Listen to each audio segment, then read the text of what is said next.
I'd like to begin by associating myself with the list of protocol that Carl Sotigwa read out. But let me greet Uncle Kathy, Comrade Kathy, as I'm used to calling him, although he is our uncle, all of us. And of course his partner, my dear Comrade Barbara Hogan. And it's so nice to see Dr. Essa Pahad out, at night. It's great. And of course, my old friend Trevor Manuel. Lovely to be with you all, and distinguished ladies and gentlemen. I'm really glad that so many of you have come to this wonderful celebration, and I'd like to join all of you in wishing Uncle Kathy happy birthday. 85 is no mean age to reach, and it's a well-deserved.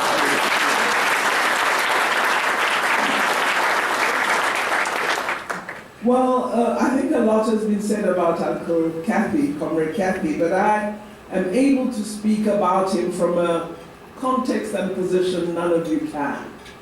In 1994, when I became a member of Parliament, I was a whip of the African National Congress.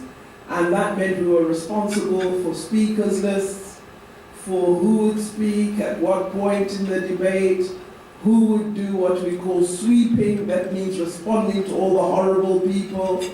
And so we had very powerful people.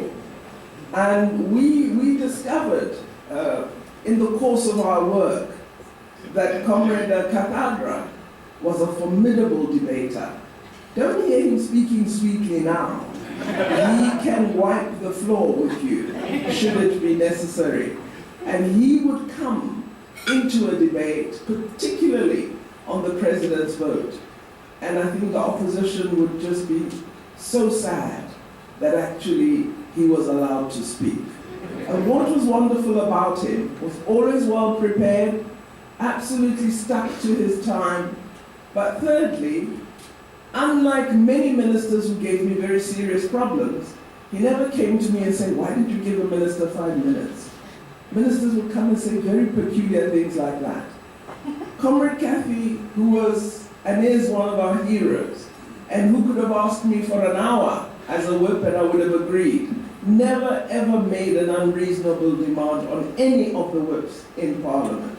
And I've checked with my colleagues and they've told me this is absolutely true. This is the character of the man. Despite the position he occupies in our history, despite the sacrifice, the role he has played to bring us to the point we're at, he has never been a person of arrogance, never been a person demanding more than he should, and yet he could have demanded so much more, given who he is and the persons he's associated with in our history, particularly our former president, President Nelson Mandela. We must be careful, by the way, about saying Tata Madiba, because people don't always know you're talking about President Nelson Mandela. So let's say former President Nelson Mandela, and then it's Tata. But Tata is take. Tata Madiba is very, very important. But let me say that as a Motswana, I'm also very proud of Uncle Kathy, because he comes from the areas that the Botswana originate from. So Botswana, Comrade Kathy, you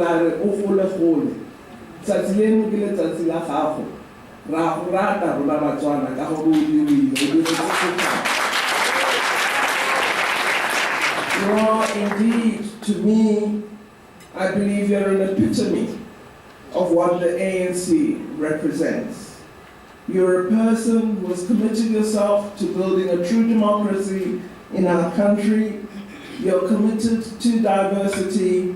Your friends are a mix of South Africa, never one community.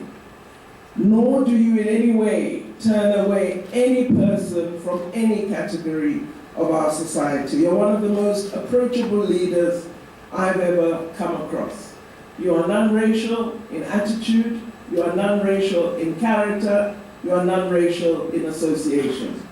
You are non-sexist, you're committed to gender equality, you're committed to everyone enjoying rights. It's thus no surprise to us that you've established a foundation which reaches out to young people. I recall in many of the speeches you have made, you always refer to young people. And you have this love for children that I find absolutely warm and very touching. And I'm really excited that the foundation is playing the role that it has set out for itself, not only to teach young people about our history, which many of us are forgetting very quickly, but also to teach young people about responsibility. I was with young people today, and they were asking me, they asked me to speak on a theme they chose, young group of entrepreneurs in technology. And they asked me to talk about rich in resources, poor in income. What is the future of Africa through technology?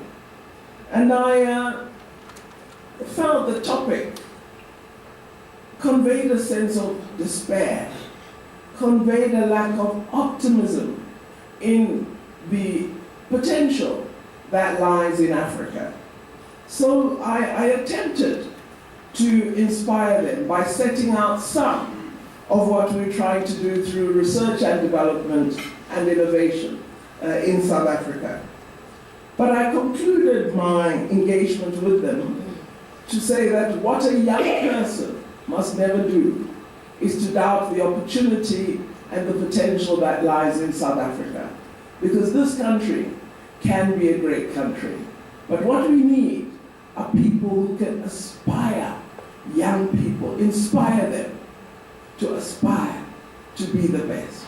We need persons who are full of hope and inspiration in our country.